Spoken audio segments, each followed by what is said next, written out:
Maayong gabi, Visayas ug Mindanao. Magandang gabi, Luzon. Magandang gabi, Pilipinas. Magandang gabi ho sa lahat ng mga Filipino, mga OFW, saan mampanig ng mundo. Patoplok yung matang budlat ni Baki. Na 1,000 watts, walang brown out. Magandang gabi sa lahat ng mga Escunians, Duterte diehard supporters, Bantag supporters, sa lahat po ng mga KOJC, mga tutubo, saan man panig ng Pilipinas. Mabuhay po tayong mga Pilipino. Magandang gabi sa lahat ng mga silent subscribers and followers ng Team Bisdak Pilipinas. Team Ripley, magandang gabi ho sa inyo. Mabuhay po kayo. At maraming salamat to sa mga walang sawang pagsuporta sa Bisdak Pilipinas, sa mga nagpa-super thanks. Maraming salamat. Mabuhay po kayo. Malaking bagay po yan para sa ating pakikipaglaban para sa bayan. Mabuhay po tayong lahat, guys. At magandang gabi ho sa lahat ng Team Ripley. At sa mga bagong salta po sa Bisdak Pilipinas, baka naman pwedeng pa-like, pa-share, pa-subscribe at pakipindot ang inyong mga notification bell upang lagi po kayong updated sa totoong komentaryo publiko sa Bisdak Pilipinas.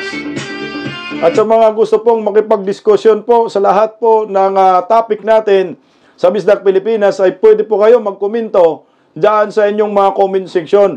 Malay natin, kayo na po ang susunod na mabasa ko po sa next upload video po natin. Kagaya po nito, basahin po natin. Walang basher, ha? Ito vlog, guys. Sabi ni Eduardo Santuala, dapat talaga si George na ito kasuhan, maraming kasalanang ginawa. Naman, lalo na ho nangyayari ngayon sa Duterte Youth. Mamaya pag-usapan natin yan. Sabi naman ni Kuwait, Kuya Bisdak, kasuhan nata ni Atty. Glinchong si George. O dapat lang kasuhan ho talaga ng makatikim. Sabi naman ni Taida Vilorio, teka lang, Taida Vilorio, sabi niya ho, dapat kasuhan at palitan si Comelec at Chairman Garcia, magrally sa harap ng Comelec para palitan siya. The award demand his resignation kasi corrupt siya at di na siya respect ng mga buto ng taong bayan. So, hindi ho nire-respeto ni George Garcia ang buto ng taong bayan. Ayan. Alam nyo po, si George Garcia, ang dami na ho niyang atraso sa maraming Pilipino eh.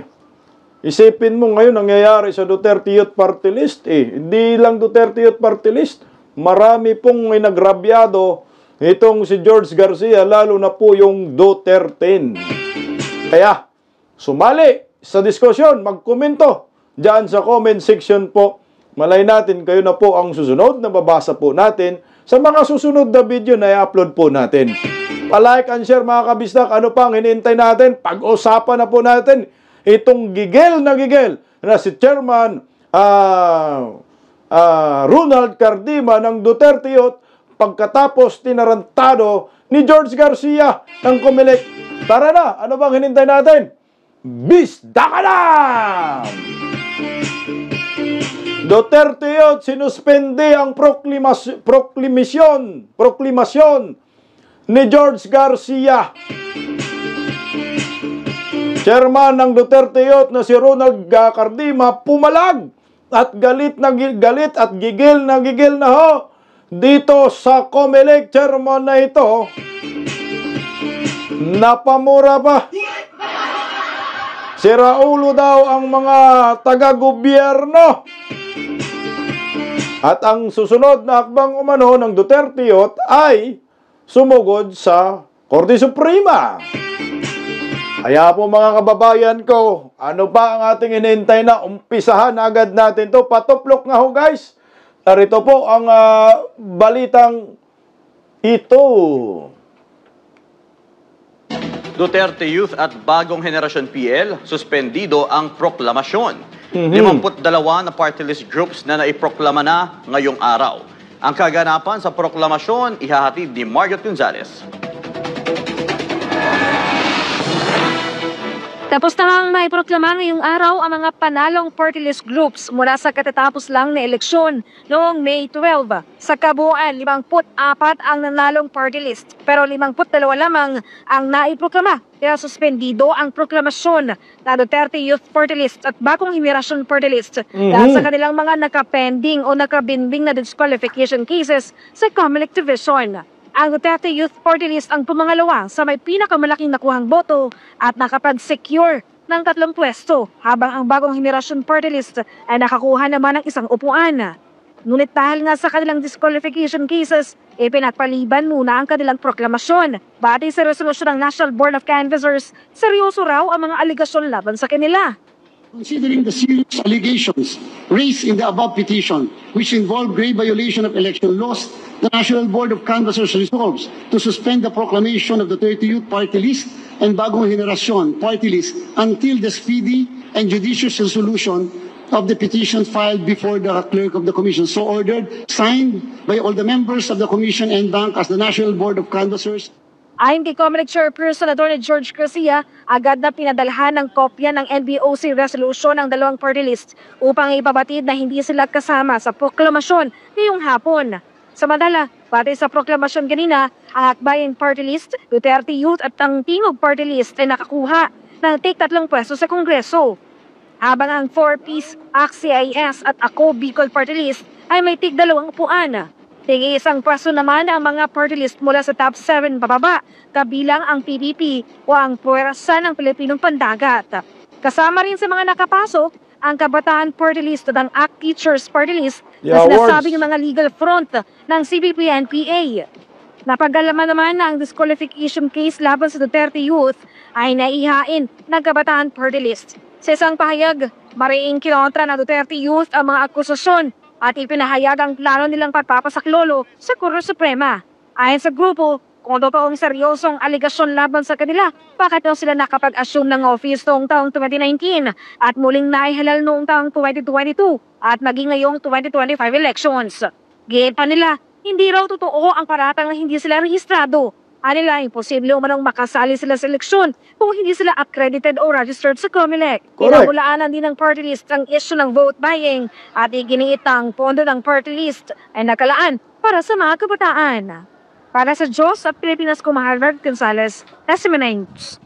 Grabe!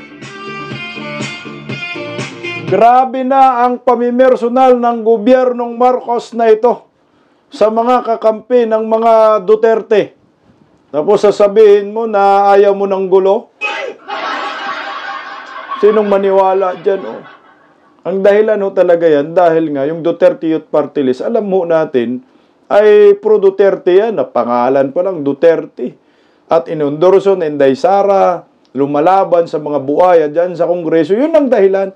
Kaya sinuspended po. Wala pong walang ibang dahilan, wala kang makikita. Ito lang ho, sa pagiging supporter ng mga Duterte, kasama yung Bagong Henerasyon, inendorso rin ni Inday Sara yun, pinipersonal na ho talaga ng gobyernong Marcos ang mga Duterte at anong mga supporters. Kaya tama lang ho, pinanggigilan ito ni Ronald Cardima. Mantakin mo, yung mga galit sa komunista, yan ang sinuspinde. Pero yung mga kaliwa, ayan, nakapasok pa yung kabataan, pati yung kay Castro, yawads. Pasok ba si Castro? Teka lang. Basahin po, bago po natin ipagpatuloy yung gigil ni George Garcia, yawards. Yung gigil ni Chairman Ronald Cardima ng Duterte Youth. Pag-usapan po muna natin sino ba yung mga nanalo diyan sa party list. Isa-isahin po natin, 54 po ito guys, no? Nakapagtataka bakit umangkas po yung iba. Alam. Okay, basahin ko lang isa-isa bago po natin pakinggan si Ronald Cardima, nagigil na ho ito. Ito po yung mga nakapasok na party list. Akbayan, words o joke no. Duterte Youth, sinuspended. Tingog Party List, Porpes, ACT-CIS, Ako Bicol, Oswag Ilonggo, Solid North. Alam ko, Solid North eh. Trabaho, Sibak, Malasakit Bayanihan, Senior Citizen, PPP, ML ni Dilima, APJ, Pandayan Bayanihan, United Senior Citizen, Porky, LPGMA, Co-op, Ako Bisaya, CWS, Pinoy Workers, Agap, Asinso Pinoy, Agimat, TGP, Sagip, Aluna, One Rider Party List, umangkas. Bumoto pa rin dito. May nabudol pa rin. Kamang Gagawa, GP galing sa puso, Kamalayan, Bicol Saro, Kusog, Tausog, Actecher, One Co-op, KM ngayon na. Teka lang, palitan ko na. Nababasa ko na lahat. Hindi pa yung ano. Ito. Ayan. KM ngayon na. Abamin, bagong henerasyon. Ito yun, sinuspended din. Kabataan. Nimal. Apik. Magbubukid. Isang tahanan. Ako Ilocano. Manila Teachers. Nanay. Kapuso. PM. SSA. Pensionado. Dampert. Abang lingkod. Putsang. Si Paduano nakapasok. Pero hindi naman umini na si Paduano, abang lingkod. Pusong Pinoy, Swerte, Pilrica. So wala yung ACT-Teacher party list. Manila, Manila Teachers lang eh. Wala yung ACT-Teacher party list ni Franz Castro. Itong kabataan, umangkas lang, Nimal, Meron pa talagang bumoto. Ito patuplo guys, pakinggan natin itong resback, buwelta ni Chairman Cardima ng Duterte Youth laban po dito sa mga nasa gobyerno. Number 1 sa Senado, Duterte Youth Party List, nasa top sa eleksyon sa Kongreso. Paano naging sincere yan? Ngayon nga, uupo na kami, pinigilan pa ng kanyang administrasyon. Diba? Hindi sincere yan. Sir, balikan ko lang itong eleksyon kasi before yung halalan, makikita natin yung kaliwat kanan na ginagawang kilos protesta ng ating mga kababayan. Talagang makikita natin na talagang gigil na gigil yung ating mga kababayan na talagang palitan na yung kasulukuyang namumuno dito sa ating bansa. At sabi nga nila, dito sila gaganti or babawi sa darating na eleksyon. Kitang-kita naman po natin na milyon-milyon po yung mga Pilipino na gumagawa po ng ganung mga klaseng statement. Pero iba po ang naging resulta ngayong eleksyon. Sa tingin, kayo po ba sir ay kumbinsido sa naging resulta ng halalan? Alam niyo, masabi ko sa inyo, ang pinagtataka ko dyan kung bakit mayroong mga undervote or overvote na talagang milyon-milyon. Paano nangyari yun? Diba? Minsan kasi sa sobrang technical nung pagkakaroon ng automated elections, hindi mo na rin maintindihan kung paano nadadaya. Diba? Meron nagsishade, iba yung lumalabas na pangalan. Pero mga OFWs, bumoboto, iba yung lumalabas na pangalan. Di ba? Paano mo ma-account yung mga yun? Masasabihin ng COMELEC, sa dulo naman matatali yan. Paano mo pa mahahabol yung boto mo? Kung bumoto ko abroad, kung bumoto ko sa probinsya. So, dapat talaga merong dyan merong recourse para magkaroon ng manual recount yan. Kasi hindi pwedeng lang ang bilis nga. Bigla naman katulad nung gabi ng bilangan. Dumating 7 p.m., 7:30 p.m., 8 p.m., wala pa rin nangyayari. Nakaabang lahat, nakanganga lahat kung nagbibilangan na, walang nangyayari. Maya-maya, nagbilangan na, milyon-milyon na. Umabot na sa 26 million si Senador Bongo. Pagdating ng alas 2 ng umaga, madaling araw, naging 21 million uli yung 26 million. Bakit mayroong mga ganong pagkakataon na umaatras yung numero? Correct. Siyempre, dadagdag lang ng dadagdag yun. Correct. Labo Di ba? So, paano mo matetesting at ma-account ng ayos yun? Kailangan talaga mayroong paraan na mag-manual vote, di ba? Or gawing hybrid man lang. Correct. Manual yung bilangan sa presinto, tapos yung pagpapadala na lang ang automated. Pero yung kung gusto bilangin at gusto i-verify ng mga botante yung tamang boto, tamang bilang, at kung sinong binoto nila, dapat may mga paraan sa ganun. Hindi sasabihin na, pasensya na, walang budget para sa manual, automated lang kasi tayo. Hindi pwede yun. Napakahalaga ng boto, di ba? Sinasabi, it is the sanctity of a vote, di ba? Kami nga, binoto ng 2 milyong Pilipino. Nasa na yung sanctity ng boto na yon? Hindi kami pinroklama kahit duly elected kami ng napakaraming Pilipino. Yan ang sinasabi natin Bakit may mga ganyan discretion, grave abuse of discretion ang COMELEC. Katulad nga nung isang nagsasalita yung Atty. Respicio, di ko naman kilala yun, napapanood ko lang. Sinasabi lang niya yung mga pwedeng mangyari na dapat hindi mangyari. So it is a precaution for COMELEC para matulungan ng COMELEC. O ano nangyari kay Atty. Respicio? Eh di katulad namin, nanalo pero suspended yung proclamation. So bakit mga ganyan ang pamamaraan ng ating COMELEC? Chairman, balikan ko ulit yung speech. Kaya lang, dugtong lang ako doon, konti. Kasi si George Garcia, yung sinabi kasi ni Ronald Cardima na kailangan hybrid automated election. Yun naman talaga yung pinangandaka ni George Garcia noon 2024 December na hybrid.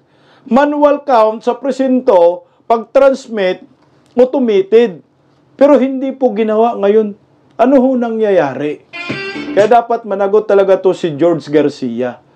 Kailangan makasuhan ho ito at tama, kailangan ho manawagan tayong lahat ng manual recount. Anong gastos? Sinabi na nga ho yan nung nakaraang taon na hybrid manual account tapos automated transmission. Tuloy po, sir. Speech ng Pangulong Marcos. Natanong ho siya kung ano daw yung kanya mga realization sa naging resulta po ng botohan. At may kinalaman po sa administration slate yung tanong sa kanya ng broadcaster. Sabi niya, dalawa yung kanyang conclusion. And I quote, una, nagsawa na ang Pilipino sa politika, sawang-sawa na sa politika. Ang mensahe sa amin lahat, hindi lamang sa akin, kundi sa aming lahat, tama na yung pamumulitika ninyo at kami naman ang asikasuhin ninyo. End of quote. Anong masasabi mo doon, Chairman? Hindi naman mga Duterte namumulitika Correct. Sila yung namumulitika unang-una pa lang. Kasi naisip na nila 2022 pa lang na gusto na nilang sila rin pamilya nila sa 2028. Sila na unang mamulitika. Talagang sawa-sawa na tayo mga Pilipino sa pamumulitika nila. 'Di ba? Yun nga kanilang spokesperson, wala na ibang binanggit kundi Duterte na lang ng Duterte. Tama. 'Di ba? Kung paano i-repel yung mga issue. So sila talaga ang namumulitika sa bansa at ngayon natikman nila ang konting hagupit ng taong bayan. Natalo ang kanilang pambato sa Zamboanga City, natalo ang kanilang pambato sa Davao City, natalo ang kanilang pambato sa Cebu Province at natalo ang kanilang pambato sa Maynila. Ibig sabihin, from Luzon, Visayas and Mindanao, talagang nagsawa na ang mga Pilipino sa pamumulitika ng administrasyong ito. Correct ka dyan, Chairman Cardima. Hindi lang sawa, talagang sawang-sawa na yung pagmumukha ni WM. Puro pambubudol na lang, no? Diversionary tactics na lang ang ginagawa, panluloko sa bayan, Talagang pinapaikot na lang nila ang taong bayan, wala na, Hindi na ho nila kaya na gampanan ang kanilang pinapangako na karang eleksyon. Ano na lang, 3 taon na lang ang susunod, Kaya mga taong bayan, pag magalit pa, baka makaladkad pa ito ngayong taon, Natuloy po, Chairman Cardima. Tama, silang namumulitika, mga Marcos sa mga Duterte. Ito pa. Sinabi niya rin, Chairman, sa kanya pong tampok, sa kanyang mga realization, Sabi niya, and I quote, disappointed yung tao sa serbisyo ng gobyerno.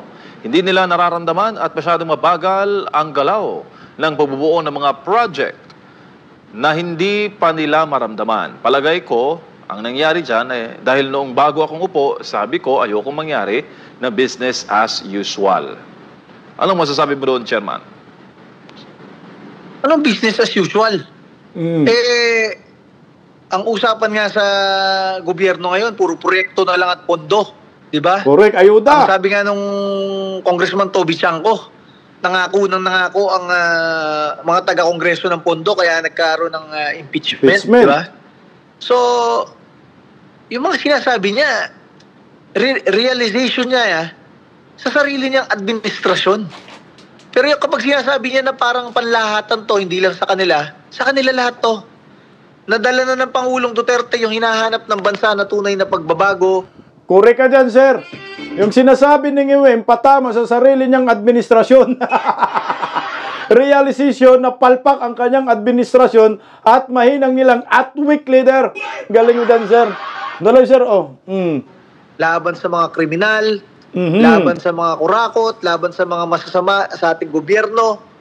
Sa inyong administrasyon, nagbabalikan ho eh. Correct! And you did nothing but to tolerate them. Di ba? Kaya nga hindi maintindihan sino nagpapalakad sa gobyerno. Kayo ho ba o ang mga nakapalibot sa inyo? Di ba? Sir, anong masasabi mo dito sa nangyayari na iba yung sinasabi, iba naman ang nangyayari o ginagawa? Ano yan? Alam nyo, makapagbigay ako ng personal insights ko patungkol kay Pangulong Bongbong Marcos. Nung nalalapitan ko yan, ninong ko yan, mabait yan. Kaya lang... Hindi yan mabait, sir. Mahina, sir. Huwag mo sabihin, sir, mabait. Sabihin mo, weak. Ninong pala, ha? Ninong. Ito. Dahil anak siya ng presidente, at syempre, lumaki abroad, at syempre, hindi naman na naghirap sa buhay si Ninong Bong. Syempre, ayaw niya ng mga stressful sa buhay. And normally, pinapasa niya, dinedelegate niya sa mga nakapaligid sa kanya yung mga dapat gawin. Yan ang nangyari ngayon. Di ba? Sabi nga mismo ni Senador Amy Marcos, ang nagpapatakbo sa gobyerno ay isang Romualdez at isang Araneta. So inamin mismo ng sister ng presidente, hindi ang presidente ang nagpapatakbo sa bansa. Sino bang binoto nating presidente? Yung asawa ba o yung pinsan? Siya ang binoto natin para siya ang mamuno at mag-create ng mga policies, direction at decision sa ating bansa. Hindi pwedeng i-delegate yun. So, yan ang nangyayari. Lahat na nakapaligid sa kanya, kanya-kanya siyempreng isip kung paano na sila ang makakakuha ng mga pwesto, ng mga pondo, at ng iba't ibang bagay dito sa gobyernong ito. So, yan ang nagiging malaking problema ngayon. Di ba? Nagkakaroon ng maraming faction. Kahit sila nga sa Malacanang, ang balita natin, maraming faction. Di ba? Madaming decision maker. Punta ka ba sa Office of the First Lady? Punta ka ba sa Office of the Special Assistant to the President? Punta ka ba sa Office of the Executive Secretary? Punta ka ba sa PMS? Punta ka ba sa Office of the Speaker? Hindi mo na maintindihan kung sino talaga nagde-decision sa bansang ito. Chairman, ano ang dating sa inyo nung sinabi po ni... Ang nagdedesisyon dito, Tambaloslos, si Baki, si Dayunyor, tau-tauhan lang yan, uto-uto lang yan. Kaya ang Pilipinas ngayon, puro nakaka... Nayaan lang niya, inamin naman niya sa podcast na nayaan lang namin yan bahala sila dyan Dalo, sir.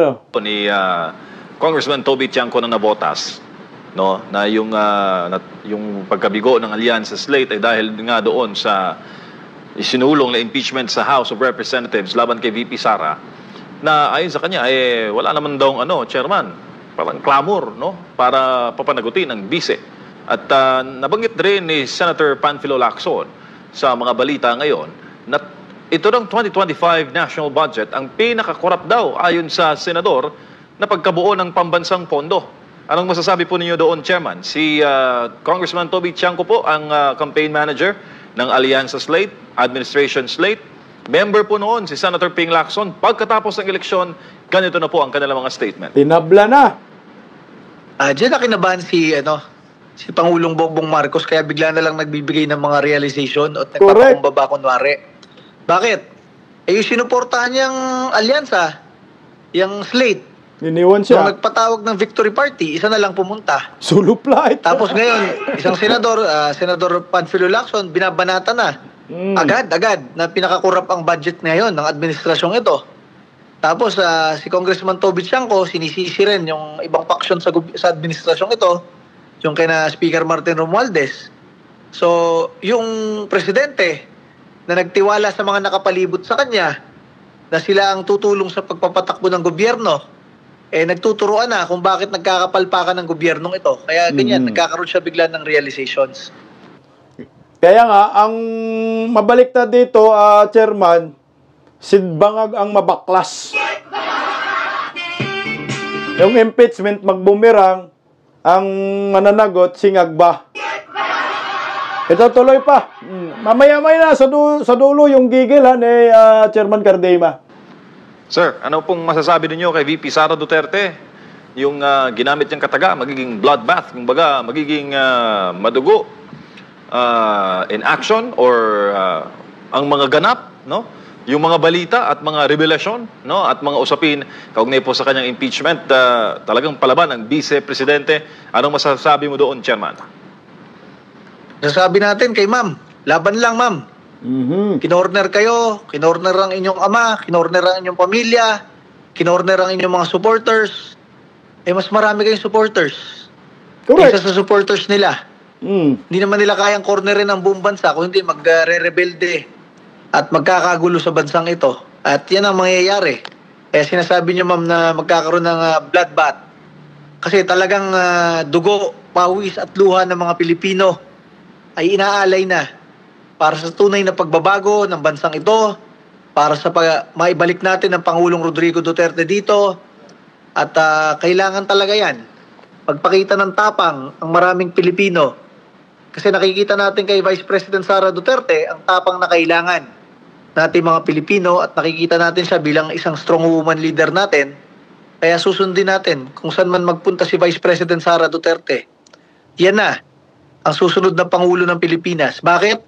Dahil sa ginawa nilang pagkukorner at pagpapahirap sa kanya, sa kanyang ama, sa kanilang pamilya, at sa kanilang mga kaalyado, yan na, si Vice President Sara Duterte, ang pinaghuhugutan ng lakas ng milyong-milyong Pilipino at susunod na Pangulo na ng Pilipinas.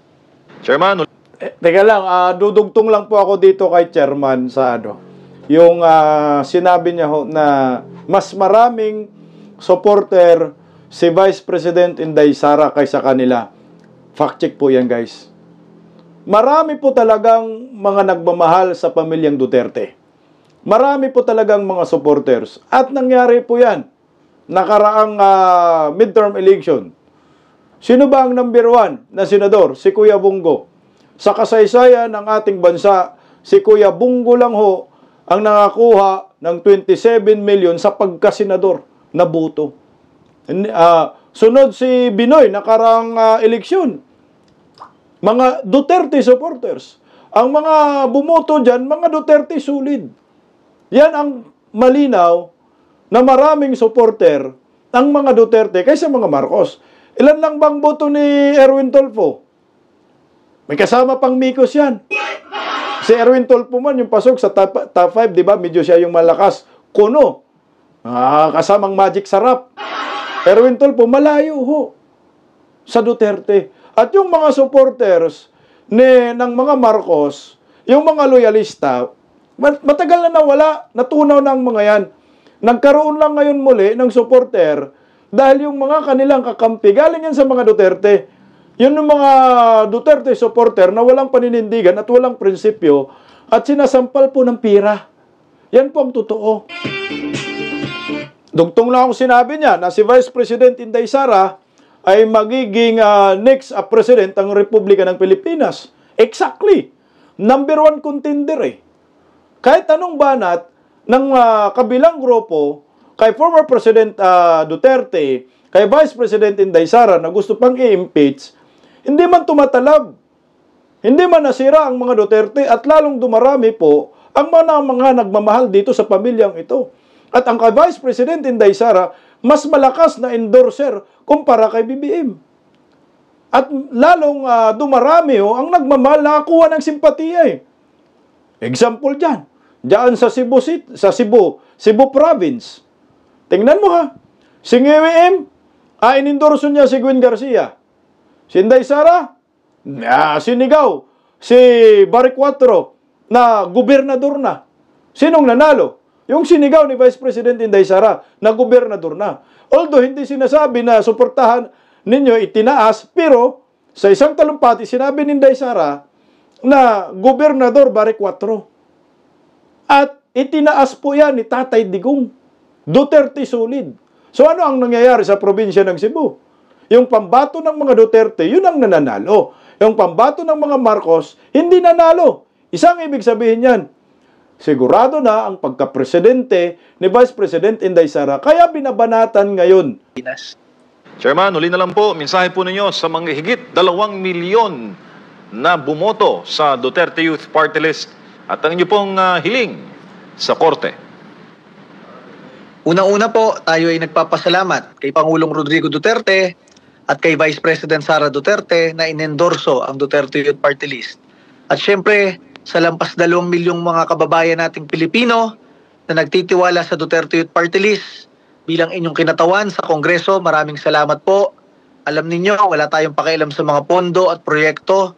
Wala tayong pakialam dyan sa mga talaga namang kaperahan sa Kongreso. Ang pinapakialaman natin ay kung paano durugin ang mga kaaway ng gobyerno, katulad ng mga makakaliwang grupo, mga teroristang NPA, mga kriminal, at syempre kasama sa mga kriminal ay ang mga kurakot at mandarambong sa ating gobyerno.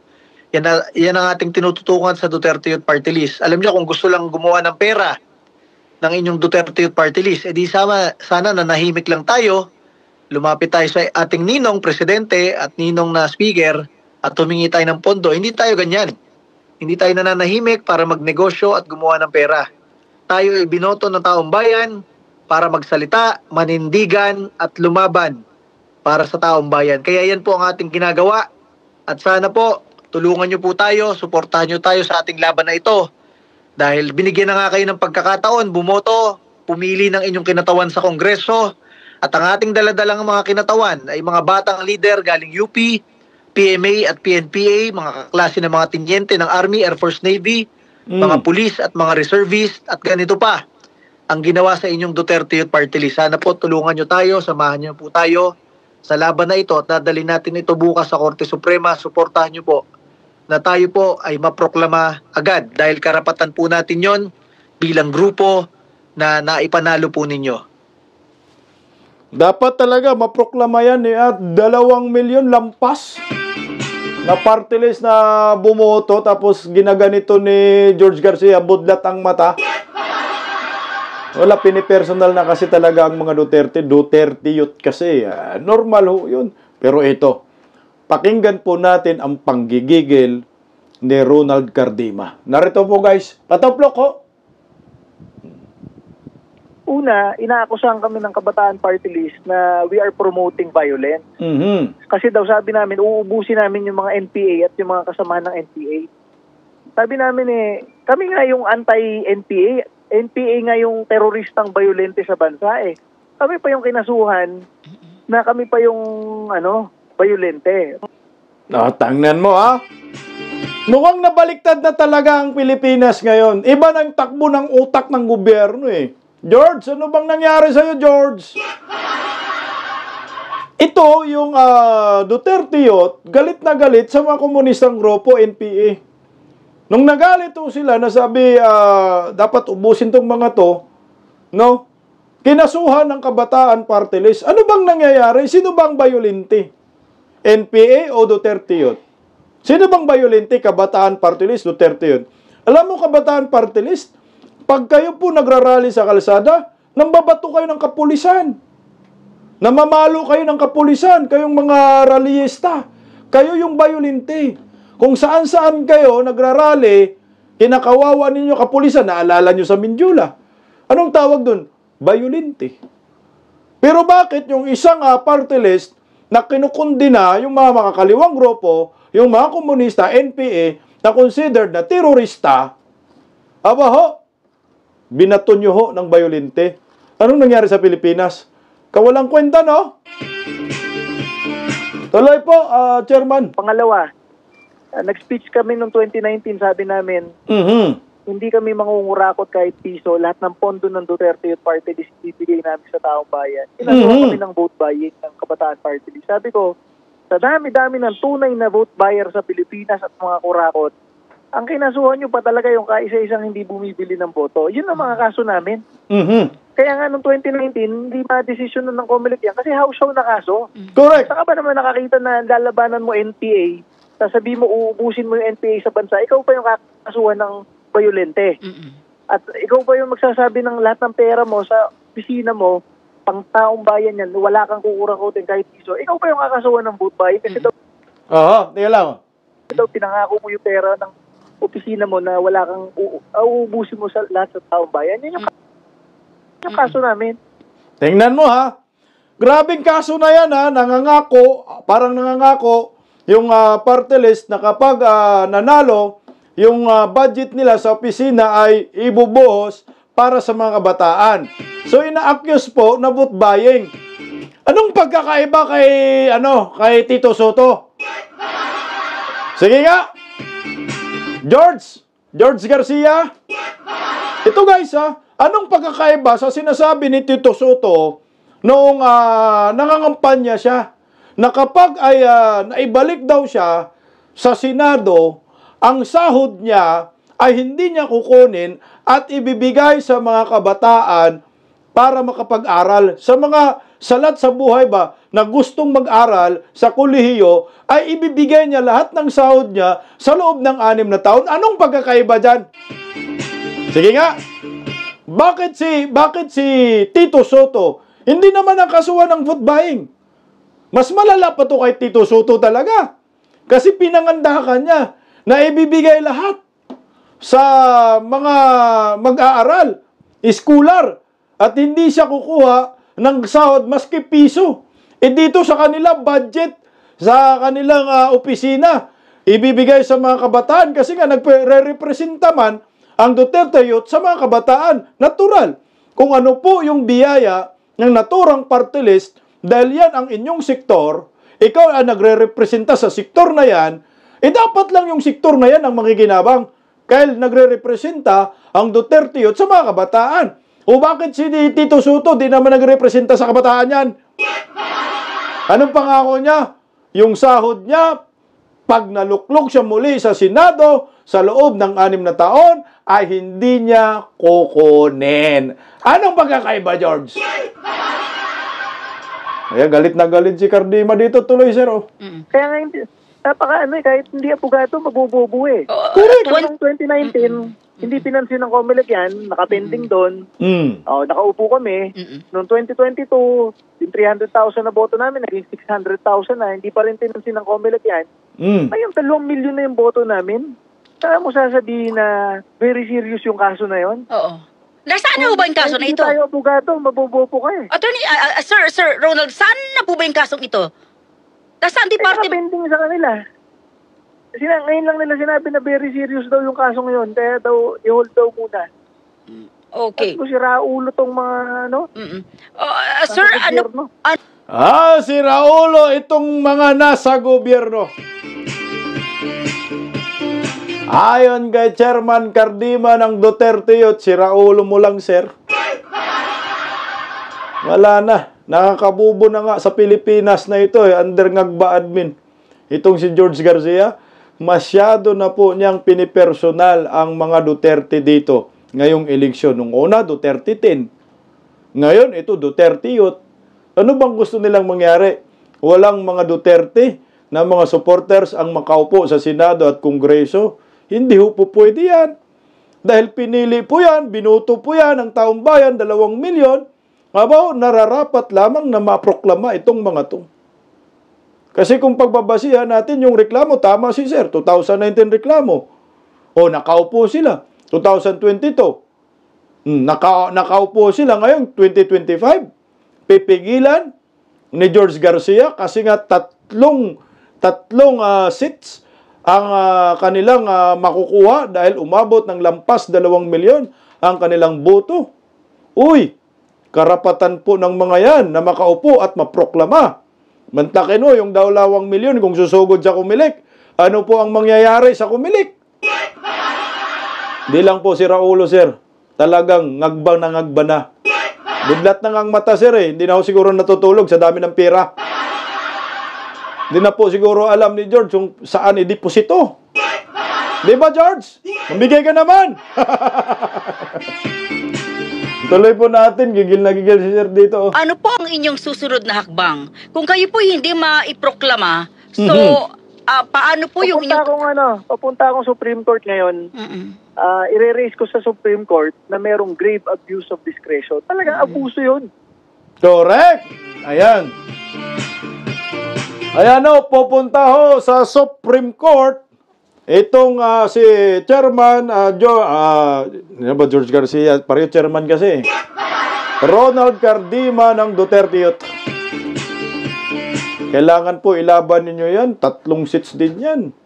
Nagsipag din yan. Wala pa namang gasto sa pangangampanya. Siguro maski piso, wala eh. Hindi naman natin nakita yung mga yan kung anong pinanggagawa ng Duterte Youth. Basta, binoto po sila. Bakit po kasi binoto itong Duterte Youth ng maraming Pilipino? Ayan. Bukod sa Duterte supporters, bukod sa inendorso ni Vice President Inday Sara, bakit binoto ang Duterte Youth? Alam niyo po kasi, nag-stand out kasi itong Duterte Youth.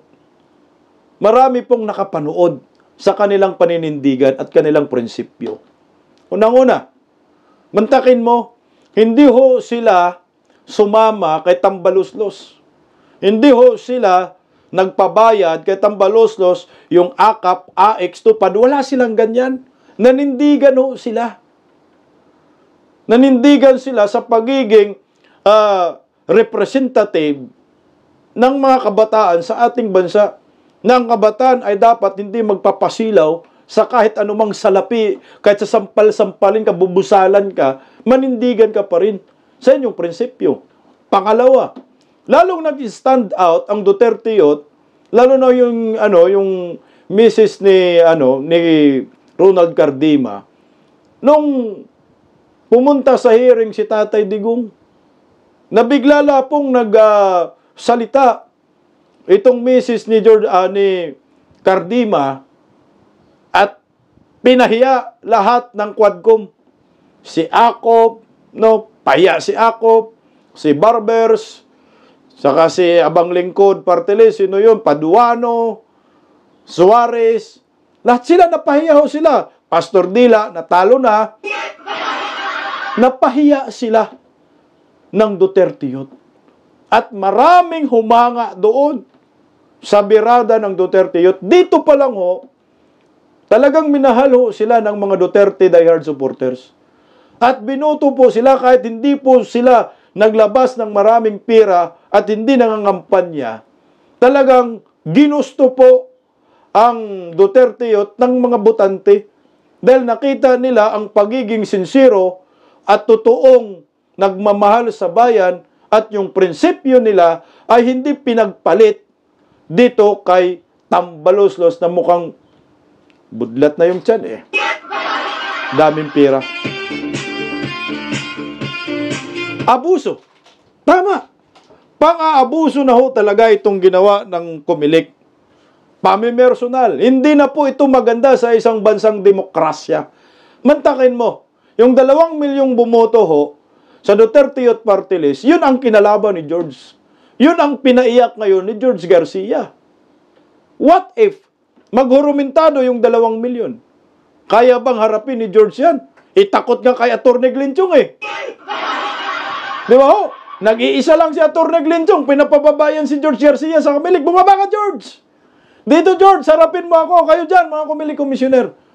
Sigaw ng sigaw dyan si Atty. Glinchong sa harapan mismo ng Comelec. Nasaan si George Garcia? Isa lang yan, takot si George. What if yung 2 milyon pa? No? Siguro wag na nating hintayin na mangyari yung ganun. Kailangan iproklama na ho ito dahil karapatan ng Duterte Youth maproklama dahil lumaban sila ng patas, nangampanya ho sila ng patas, walang vote buying, at kailanman yung statement na yon ay hindi yun pwedeng magiging vote buying. Paano mo magiging vote buying? Wala ka mang pirang nilalabas. Wala mang pira na inaabot doon sa mga botante. Yung statement yun, part yan ng plataforma. Ang tawag ng plataforma di gobyerno. Yan yung plataforma mo eh. Anong plataforma mo? Pag ako'y nanalo, pag kami naluklok sa Kongreso, lahat ng budget namin ay kayo ang makikinabang. Ibabalik namin sa taong bayan, lalo na sa kabataan. Vote buying pala yun. Ang sagot, hindi. That's part of platform. Plataforma di gobyerno na nilatag mo sa mga botante. Nanligaw ka eh. Wala ka naman binigay na pera. Bakit may nag-abot na ba? Kailan mangyari yon? Pag naluklok, pag nanalo. Yun po yung plataforma di gobyerno ng Duterte Youth Party List. May kanya-kanyang plataforma, may kanya-kanyang estratehiya. Yun yung maganda niyang plataforma. Ano yung pinagkakaiba sa sinasabi ni Tito Soto? Na kapag nanalo siya, yung kanyang sahod hindi niya kukunin at ibibigay niya sa mga kabataan gusto mag-aral. At anong pagkakaiba sa sinasabi rin ni Cayetano? Na kapag nanalo siya, merong 10,000 kayong allowance araw-araw. O ano yon? Vote buying?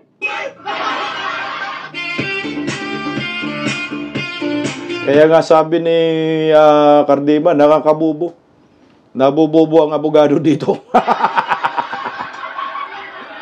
Ngasuhan mo yan ng grave abuse itong si George Garcia ng makatikim. Dapat hindi lang grave abuse itong si George Garcia. Kasuhan ng mga abogadong pandaraya sa nangyayaring eleksyon.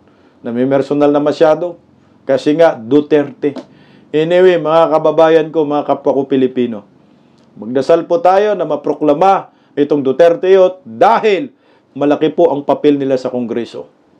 Para kay Vice President Inday Sara, para kay Tatay Digong, para sa bayan. Sila lang po ang matatapang ngayon na tumatayo para sa bayan. 3 seats po yan. Mga PMA-year po ang mga yan. PNPA, mga sundalo ang mga yan. Kagagraduate sa PNP at PMA. Ano pipigilan natin? Ito yung tunay na nagre-representa sa kabataan.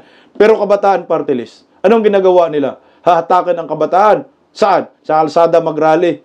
Makipagtulakan sa mga kapulisan. Mabubugbog pa. Sumisigaw, makibaka, makibaka.